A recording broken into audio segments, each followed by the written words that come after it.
નમસ્કાર ખેડૂત મિત્રો, હાલ આપણે આવી પહોંચ્યા છીએ અબ્રામા મુકામે, જ્યાં હાલ નવી શેરડીનું સિઝન રોપાણ ચાલુ છે.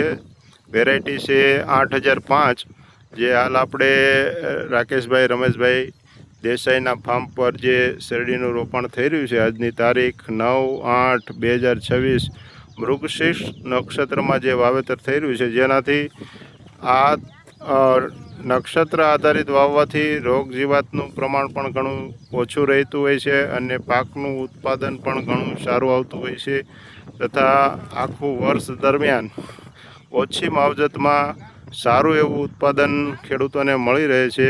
તે આશયથી આજની તારીખ પણ પસંદ કરવામાં આવી છે અને શેરડીની વેરાયટી પણ આ જમીનની અનુકૂળતા પ્રમાણે 8005 સિલેક્ટ કરવામાં આવી છે, જે હાલ આપણે જોઈ શકીએ છીએ કે આખી જે ટીમ છે આપણી શક્તિ ફાર્મ નર્સરીની, એ શેરડીનું ખૂબ સરસ રીતે વાવેતર કરી રહી છે. 4x1.5નું રોપાણ કરી રહી છે, જે હાલ આપણે જોઈ રહ્યા છીએ. જય હિન્દ, જય ભારત.